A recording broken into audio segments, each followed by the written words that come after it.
Hello, good evening guys.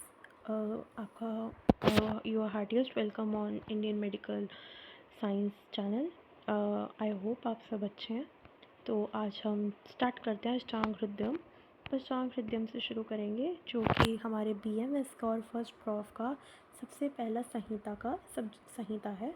और बृहद संहिता में जो प्रथम संहिता का स्थान है वो वाग्भट जी के संहिता का स्थान है, जिसे हम अष्टांग कहते हैं। अष्टांग दो तरह का होता है, हृदयम और संग्रह।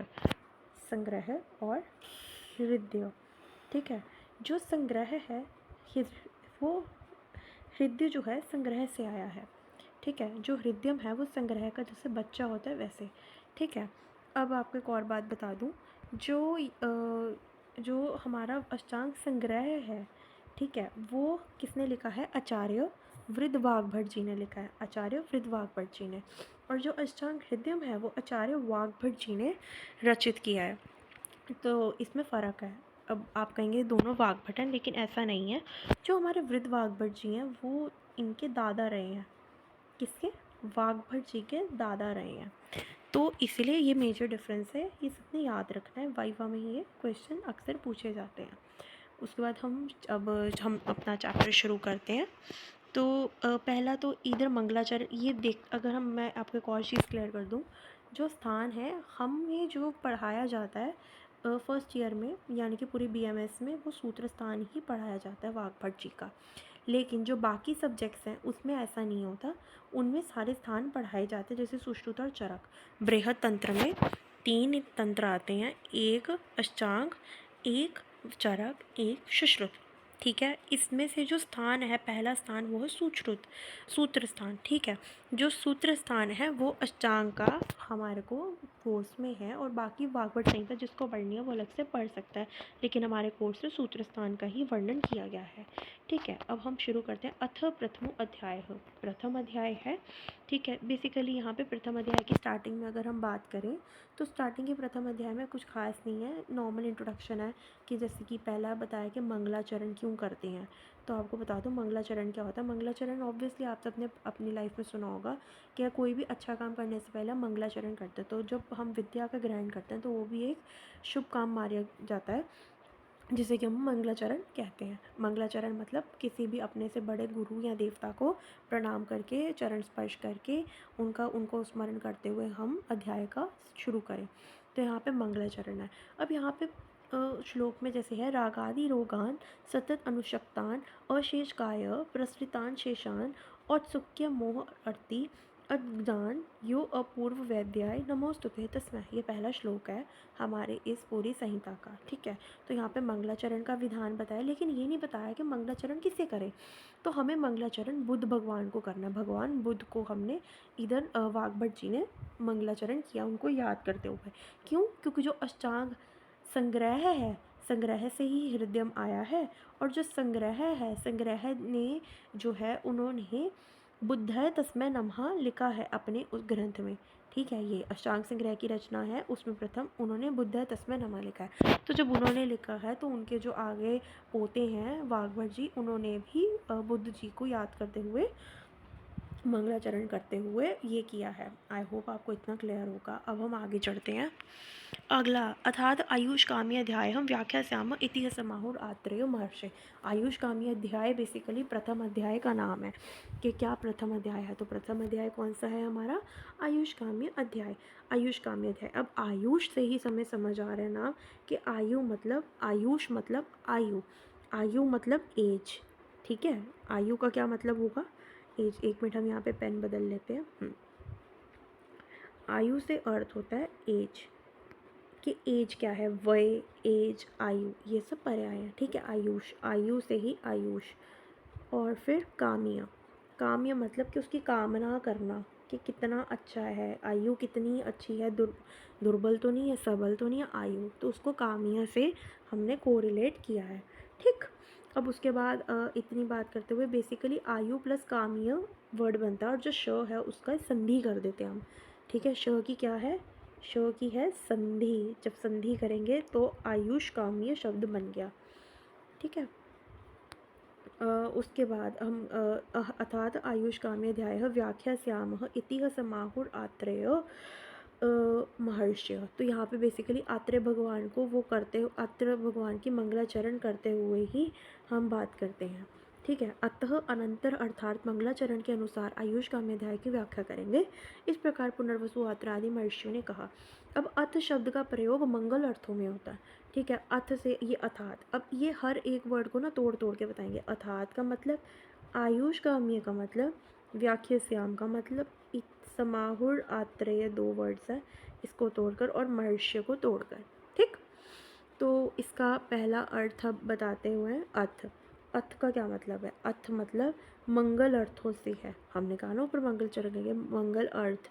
मंगल अर्थ होते हैं ना, जैसे ओम होता है मंगल अर्थ, ओंकार होता है मंगल अर्थ, ऐसे मंगल अर्थ होते हैं, ठीक है। इनको हम मंगलिक कहते हैं। अब उसके बाद अथ, अर्थात, तो अतः। अब अतः का शब्द का मतलब आ गया, अत का मतलब है अधिकार या अनंतर, ठीक। आपको सिर्फ ये शब्द के मतलब ही याद रखना, वो भी वाइवा के लिए, कुछ थ्योरी में इतना डिटेल्स में नहीं आता, ठीक है। लेकिन वाइवा के लिए हमें साथ में प्रिपेयर करते रहना चाहिए हमारी सेफ्टी के लिए, ठीक है। तो यहाँ पे अथ और अत का हमें मतलब समझ आ गया, ठीक है। अब हम अगले उस पे चलते हैं। तो ये अगला आ गया, अगला हमने अभी पढ़ा था पीछे अथ और अत, ठीक। और अब हम यहाँ पे पढ़ते हैं, एक सेकेंड गाइस। अब हम यहाँ पे व्याख्यास्याम का मतलब पढ़ेंगे। व्याख्यास्याम जो है वो बहुवचनांत है। बहुवचन मतलब बहुत सारे। व्याख्या, व्याख्या होता है सिंगुलर शब्द, ठीक है। और जो व्याख्यास्याम है, मतलब यहाँ पे आचार्यों ने कहा है कि व्याख्यास्याम क्यों कहा है? व्याख्यास्याम इसीलिए हम उन लोगों ने कहा है कि वो ये अपने आप को एक नहीं बहुत सारे मान के ये अर्थ कर रहे हैं, ठीक। ये अर्थ कर रहे हैं।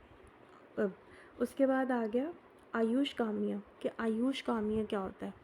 आयुष काम्य क्या होता है? आयु की कामना करते रहना आयुष काम्य है। आयु की कामना करने वाला जो हितकर अभ्यास करे उसे ही हम आयुष काम्य कहेंगे, ठीक।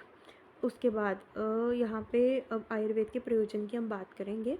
तो आयुर्वेद के प्रयोजन में ऐसा है कि आयुर्वेद का प्रयोजन वाग्भट जी ने माना है, आयु काम्य मानईन धर्मार्थ सुख साधनम आयुर्वेद उपदेशेषु विधेय परमादर। ये देखिए श्लोक लिखा है और आ रहा है ना, ये श्लोक सबको बाय हार्ट याद होना चाहिए, ठीक है। अब हमारे वाग्भट जी ने तो कह दिया, एक्चुअली हमारे आयुर्वेद में सबसे बड़ा ये है कंट्रोवर्सी कि वाग्भट जी कुछ कहते हैं, चरक जी कुछ, सुश्रुत जी कुछ, लेकिन मतलब सबका एक ही होता है, लेकिन कहने का ढंग थोड़ा कह लें अलग होता है, आगे जाके डिफरेंस आते हैं। तो तंत्र जो होते हैं 2 तरह के होते हैं, बृहत्त्रय तंत्र, लघुत्रय तंत्र। तो बृहत में 3 आ गए, चरक सुश्रुत वाग्भट। लघु में 3 और आ गए, माधव निदान, योग रत्नाकर और भाव प्रकाश, ठीक। ये भी वाइवा के लिए आपको आना चाहिए। चरक, चरक की क्या प्रयोजन मानते हैं? ये पेन बदल देते हैं आपके लिए। चलो, प्रयोजनम चास्य स्वास्थ्य स्वास्थ्य रक्षणम आतुरस्य विकार प्रशमनम च, मतलब कि प्रयोजन स्वस्थ प्राणी के स्वास्थ्य की रक्षा करना, यानी कि हेल्दी को हेल्थ देना, और आतुर यानी कि डिजीज़ पेशेंट को ठीक करना ही आयुर्वेद का क्या है? प्रयोजन है, ठीक। यही लिखा है, स्वास्थ्य स्वास्थ्य रक्षणम, आतुरस्य मतलब रोगी डिजीज का, विकार मतलब प्रॉब्लम, और प्रशमन मतलब डिक्रीज, उसका ख़त्म करना, उसको कम करना, ये चरक मानते हैं, ठीक। अब हमारे सुश्रुत जी क्या मानते हैं? सुश्रुत जी कहते हैं, उनका श्लोक अलग है, ये देखें आपको यहाँ पे दिख रहा होगा, उनका श्लोक ये है, आयु अस्मिन् विद्यते, आयु अस्मिन् विद्यते अनेन व आयु विदन्ति इति आयुर्वेद। कहते हैं कि इसमें आयु अथवा आयु इसके द्वारा जानी जाए, उससे आयु का विचार किया जाए, उससे जिससे प्राप्ति हो, उसे आयुर्वेद का है। बेसिकली आयुर्वेद का प्रयोजन है, आयु का प्रयोजन नहीं है, आयुर्वेद का है। फ़र्क है दोनों चीज़ों में, ठीक। उसके बाद अब हम उसकी बात करते हैं कि वाग्भट जी हमारे क्या कहते हैं, तो उसकी एक्सप्लेनेशन की बात करते हैं, क्योंकि हम पढ़ तो वाग्भट से ही बता रहे हैं। तो ऐसा है कि वो कहते हैं धर्म अर्थ और सुख इन सभी का साधन क्या है? आयु। आयु, आयु का साधन, इन सभी का साधन आयु है, ठीक है। किसका साधन आयु है? धर्म अर्थ सुख का। धर्म हमारा क्या होता है? धर्म होता है पालन करना आज्ञा का, बड़ों की आज्ञा का पालन करना, छोटों को सत्कार देना, ठीक है, गरीबों की मदद करना, अपना धर्म करना, कुकर्म ना करना, ठीक है, ये धर्म होते हैं हमारे। भगवान की पूजा करना, कुछ उल्टा काम ना करना, मैथुन अधिक ना करना, निद्रा अकाल सेवन में ना करना, सब जो होते हैं ये सब क्या है? ये सब हैं वो धर्म। और अर्थ क्या है? अर्थ अर्थ है आपका लाइफ पर्पस, कि आपका क्यों इस धरती पे उद्देश्य क्या है, आप क्यों पैदा हुए हैं, आपका क्या उद्देश्य है, तो ये सब क्या है? लाइफ पर्पस है, ठीक है। और लाइफ पर्पस की अगर हम बात करें कि जैसे कि मतलब जैसे कि आप डॉक्टर्स हैं, ठीक है, आप डॉक्टर्स हैं, तो जब डॉक्टर जो इंसान डॉक्टर है तो उसका लाइफ पर्पस क्या है? पेशेंट की ठीक करना, पेशेंट को ठीक करना, ठीक है, मतलब कि गरीबों की हेल्प करना, जिसके पास पैसे नहीं है उसको फ्री में इलाज करना, ठीक है, और जो है अच्छे से ट्रीटमेंट करना, निस्वार्थ सेवन से निस्वार्थ होके सेवा करना, तो ये सब क्या आ गया? अर्थ। और सुख, इन सब से जो सुख प्राप्त होगा वही बेसिकली क्या है? आयु, ठीक। ये सब था आयुर्वेद का प्रयोजन। अब आ गया आयु का लक्षण। आयु का लक्षण क्या है? ये बहुत इंपॉर्टेंट है, आपको आयु का लक्षण ज़रूर याद रखना है। आयु का लक्षण आ गया शरीर इंद्रिय सत्व आत्म संयोग धारी जीवित नित्यगुष्टानु अनुबंधस पर्याय र उच्यते, ठीक। अब ये क्या होता है? अब मैं आपको बताती हूँ। शरीर मतलब बॉडी, ठीक। इंद्रिय मतलब सेंस ऑर्गन्स, सत्व मतलब मन, और आत्मा मतलब चेतना, ठीक है। मार्क माय वर्ड्स, एक बार ध्यान से सुन लीजिए। शरीर मतलब बॉडी, इंद्रिय मतलब क्या? सेंस ऑर्गन्स, सत्व मतलब मन, और आत्मा मतलब चेष्टा, आपकी आत्मा क्या कह रही है, ठीक है। और ये जो वर्ड्स हैं, इसके बाद जो वर्ड्स आ जाते हैं कौन से? धारी, जीवित, नित्य, अनुबंध, पर्याय। ये पर्याय है किसके? आयु के। आयु के लक्षण की बात हो रही है, तो आयु के पर्याय क्या है? धारी, जीवितम, नित्य, अनुबंध, पर्याय। ये सब क्या है? पर्याय। 3-4 पर्याय हैं, धारी, जीवितम, नित्यक और अनुबंध, ठीक। ये सब आपके पर्याय आ जाते हैं। उसके बाद हम अगली बात करें तो अब यहाँ पे भी देखिए इन्होंने लिखा कि पंच भौतिक शरीर, चक्षुरादि इंद्रिय, मन, आत्मा, इनका संयोग जिस पुरुष में जितने समय तक रहेगा उस पुरुष की आयु उतनी ही अच्छी, ठीक है। बेसिकली ये कोऑर्डिनेटेड लेवल्स पे होने चाहिए, शरीर इंद्रिय सत्व आत्मा, ठीक है, इन सबका संयोग कोऑर्डिनेटेड लेवल्स पे हो तो क्या होगी? पंचभौतिक शरीर। शरीर में बेसिकली पंचभौतिक बताया है। हमारा शरीर कितने तत्वों से बना होता है? 5 एलिमेंट से बना होता है। 5 एलिमेंट्स कौन से होते हैं? आकाश, वायु, अग्नि, जल, पृथ्वी, ठीक। आकाश मतलब स्काई, ठीक है। आकाश स्काई, वायु एयर, जल वाटर, अग्नि फायर, अर्थ यानी कि धरती, ठीक है। आकाश वायु अग्नि जल पृथ्वी, तो ये एलिमेंट से बना है हमारा शरीर। अगर हमारे 5 एलिमेंट्स ठीक रहेंगे, चक्षुरादि इंद्रियाँ ठीक रहेंगी, मन और आत्मा ठीक रहेंगे, तो हमें कोई प्रॉब्लम नहीं होगी। आई होप आप सबको समझ आया हो इतना, ठीक। अब हम अगले उस पर चलते हैं। अगला, अब यहाँ पे बेसिकली सबका वो अर्थ इन्होंने निकाल दिया है, ठीक है, चारों उसका अर्थ बताया है। ये मैंने अभी आपको एक्सप्लेन किया, मैं आपको एक बार फिर बता देती हूँ अर्थ सबके। आयु, आयु का मतलब है चेतना वृत्ति, ठीक है, कि आयु किसकी कितनी लंबी जा रही है, चेतना का क्या है, ठीक है। धर्म, बेसिकली आयु के ही तो पर्याय हैं, तो सब मतलब आयु से ही निकलेंगे। धर्म, धर्म क्या है कि लोक और परलोक में सभी तरह के सुख भोग और मोक्ष की सिद्धि को हम धर्म कहते हैं, ठीक है। अभी बताया ना आप सबको धर्म क्या है, लोक परलोक, ठीक है। लोक मतलब इस लोक पे, परलोक के आप क्या ऊपर कर्म करके आए हो, आपके पुराने कर्म नए कर्म, आपको बताया ना कि आप अच्छे कर्म करेंगे कैसे आपको क्या फल मिलेगा, ये सब कर्म हो गए, ठीक है। अगर सुख भोग होगा, मोक्ष की सिद्धि, यही धर्म है। और अर्थ क्या है? अर्थ आपका प्रयोजन क्या है, ठीक है। अभी बताया ना कि आपका लाइफ पर्पस, अभिधेय धन, ठीक है, रे यानी कि धन, वस्तु, प्रयोजन तथा निवृत्ति, इन अर्थों का प्रयोग जो है यहाँ से अर्थ का है। और सुख, सुख क्या है? इष्ट मित्र शत्रु का जो प्रियजनक वह सुख, कि आपका कोई मित्र, आपके मित्र हैं, आपके शत्रु से लड़ने के लिए आपके पास मित्र है, आपके इष्ट हैं, इष्ट देव हैं, आपके अच्छे लोग हैं आपके पास जो आपसे अच्छा काम व्यवहार करे, वो सब आपके सुख की जो करते हैं कामना, वो सब से आप सुखी प्राप्त हों तो उससे भी आयु बढ़ती है। कोई डिप्रेस इंसान है, दुखी है, तो उसकी आयु घटेगी, वो बढ़ेगी नहीं। अब हम आयुर्वेद अवतरण की बात करते हैं। आयुर्वेद अवतरण ये थोड़ा सबको टफ टॉपिक लगता है जबकि ईजी है। मैं आपको बताती हूँ कैसे।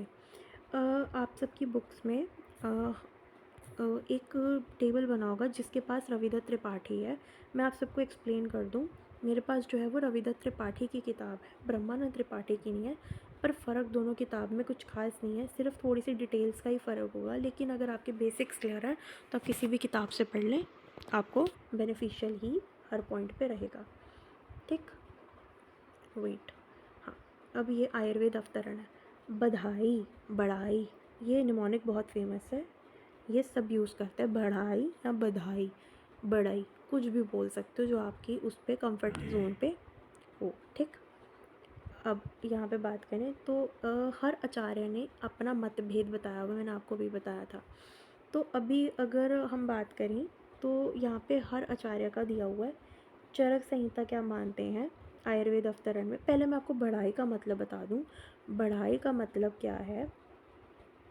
बढ़ाई का मतलब है बी फॉर ब्रह्मा जी, ठीक, डी फॉर दक्ष प्रजापति। कौन से प्रजापति? दक्ष प्रजापति। ए से आ जाते हैं हमारे अश्विनी कुमार, अश्विनी कुमार। और आई से हमारे पास आ जाते हैं, आई से हमारे पास आ जाते हैं इंद्रदेव। ठीक, आई से क्या आ जाते हैं? इंद्रदेव। तो ये बढ़ाई का है। बी फॉर, ये देखें, B for Brahma, D for Daksha Prajapati, A for Ashwini. Ashwini द्वय होता है, द्वय मतलब टू, ठीक है। और दो अश्विनी के नाम आ गए, नास्त्य और दस्त्र। ठीक, नास्त्य और दस्त्र। और फिर आ जाते हैं हमारे इंद्र जी। कौन आ जाते हैं? इंद्र जी।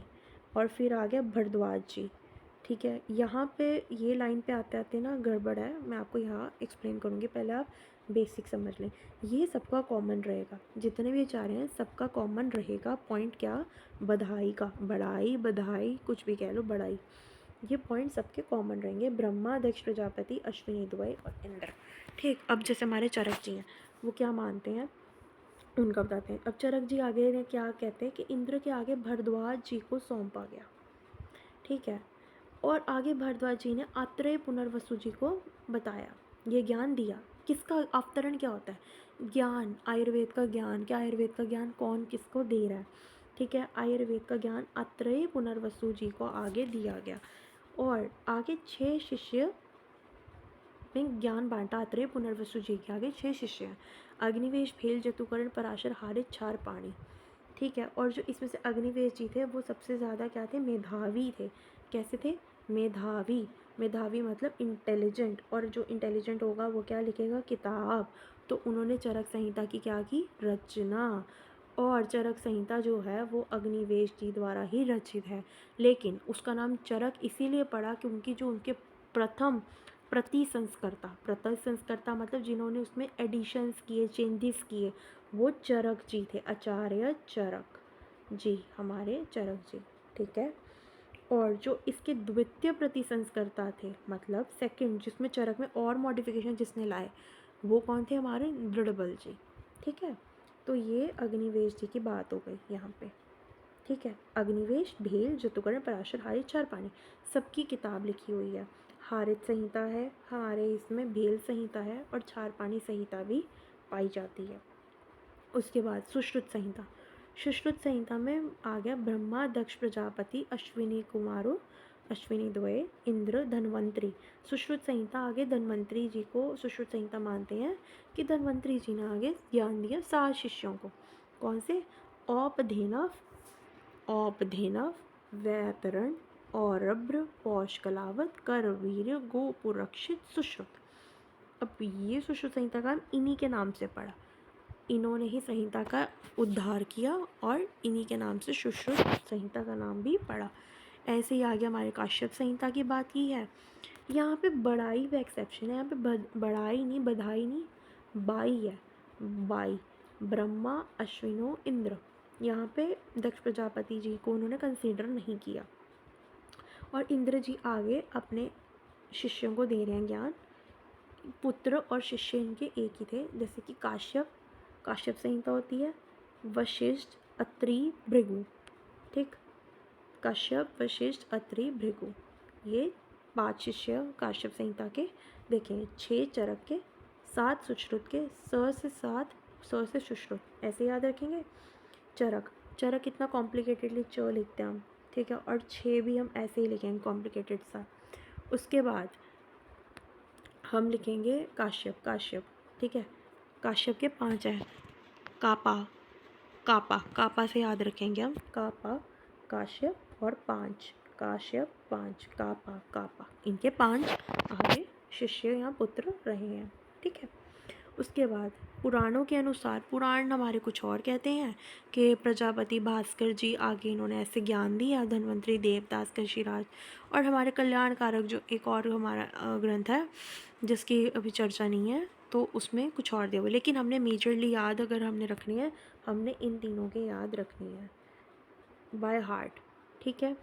और जो डलहन जी हैं, एक और आपको एडिशन के लिए आपको ज्ञान बता दूं, जो हमारे डलहन जी हैं वो कहते हैं 5 शिष्यों को उन्होंने आगे ज्ञान दिया था, ठीक है। डलहन जी ने भी 5 को दिया था, काश्यप जी ने भी 5 को दिया था। 5 शिष्य के नाम डलहन जी के अकॉर्डिंग है, भोज, निमि, कानकायन, ठीक है, गार्ग्य, ऐसे करके 5 नाम इनके भी इन्होंने भी माने हैं। ये हमारा आयुर्वेद अवतरण हुआ। और 5वां नाम इसमें है गालब,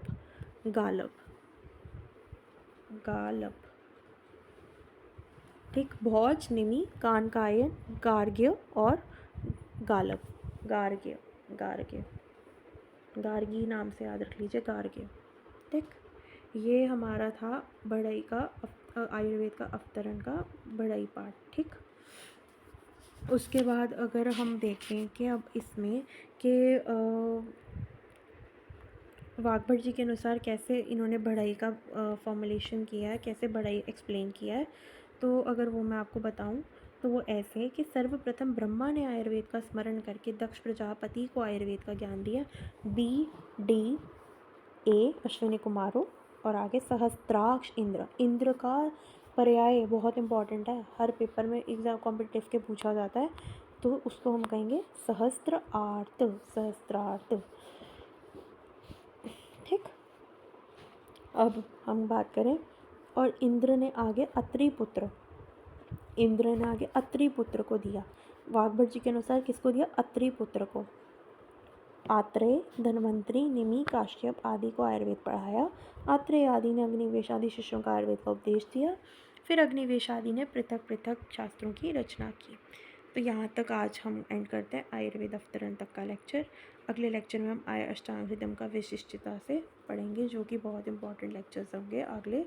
एंड आई होप आपको इतनी सा समझ आया हो, और अगर आपको समझ आया है तो प्लीज़ आप हमारे वीडियो को शेयर करें, लाइक करें, कमेंट करें। आपके डाउट्स जो भी हैं हम उसको कमेंट में लिख दीजिएगा, हम उसे ज़रूर लेंगे जितनी जल्दी पॉसिबल होगा। And thank you so much.